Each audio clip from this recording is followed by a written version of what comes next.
Okay, go. My name is Frederick Snowden, and I came into this position as youth pastor and worship leader. It was 2013, and I needed a job. I had hurt my foot as I was doing construction, and so I've always wanted to be full-time youth and worship pastor, and because I had always been called for it, but because I had to get income to do ministry, this was an amazing opportunity to have. Posted a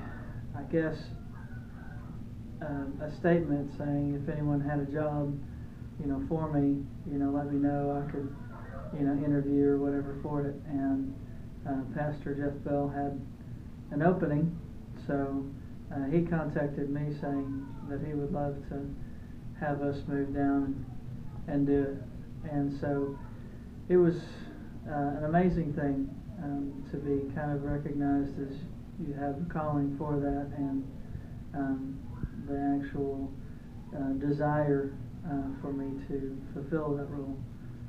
And so at that part, it's been real crazy and hard because everybody that is in full-time ministry or even part-time ministry is hit by the enemy to just basically take you out of that position.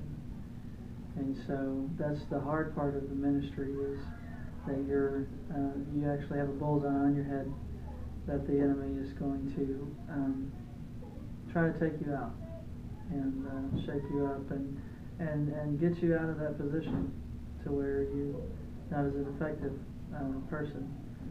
So that's the hard parts about being in leadership and ministry.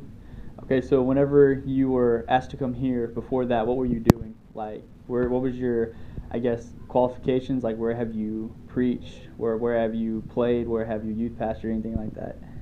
Well, since I was a kid, and then in the youth group, I was always part of the leadership, just because of, the way God wanted it. I'd always really wanted to do good and be good, and never really was even invited to the parties and things in high school. So it really started in youth myself, just wanting to see what God had in store. And so leading youth praise teams at 17, and then when I was 18 and 19 would be flown to different youth conferences to lead music, and it really just blossomed, and but most of the time I was just doing work to foot the bill for ministry, because ministry didn't pay that much, so I had a full-time job and then did that on the side. But done conferences, and I would teach youth constantly. I would just be teaching about everything that I felt the Spirit would lead. Okay, so with being a youth pastor and a praise and worship leader at the same church, what would be some kind of downfalls with the church, that is they're stopping you somehow, or they're in your way, or something to the sense of sometimes it's hard to do something? Do you have any examples or any advice to give that could help stop that, or that could help? Authority is a huge part of leadership. I'm under the pastor's authority, to where I can have ideas and things, but if my leadership, if the pastor doesn't feel like it's a calling of the church, then that's where it really stops. But the good part about it is that in this position, everything is heard and prayed about, and so that's the neat thing. A lot of things are tried, and a lot of some things aren't, but it's all done in a heart mindset, just to make sure that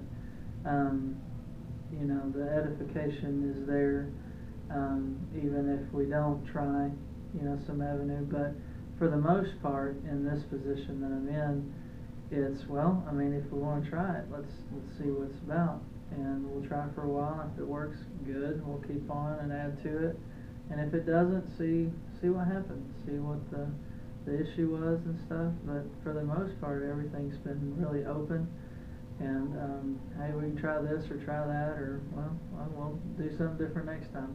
Cool.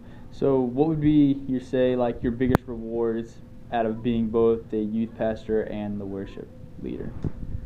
Reward is seeing the lives, everyone from college coming back and just having fun, and just having the old group and just hearing the stories and all that. Just, it impacts me, just for everyone to come back and say, hey, you remember this and that, these, things that we did, and Mission Arlington and things. It was just, it's the events, it's the experience, it's the everyone leaving this place and going off and then coming back and saying, hey, these tools, they really helped me out, or things like that. And music, just seeing people worship, that's the biggest thing for me. If they just sit in the chair and don't do anything, it's, worship is their responsibility.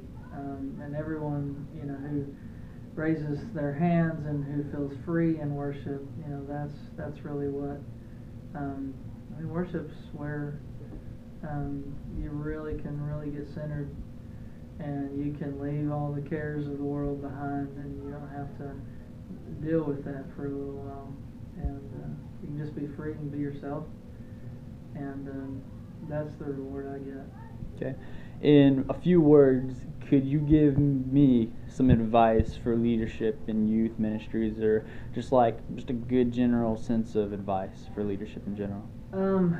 If you're in church leadership, don't take, if it's a job, then it's not where you're supposed to be. But if it's something to where it doesn't matter how much time you spend on it, it doesn't matter the effort, it has to be a heart thing. It has to be just a mindset on God and not the actual work that's involved, because it's a lot harder and it pays a lot less as far as monetary things go. Because the cool thing is God supplies every single need. So.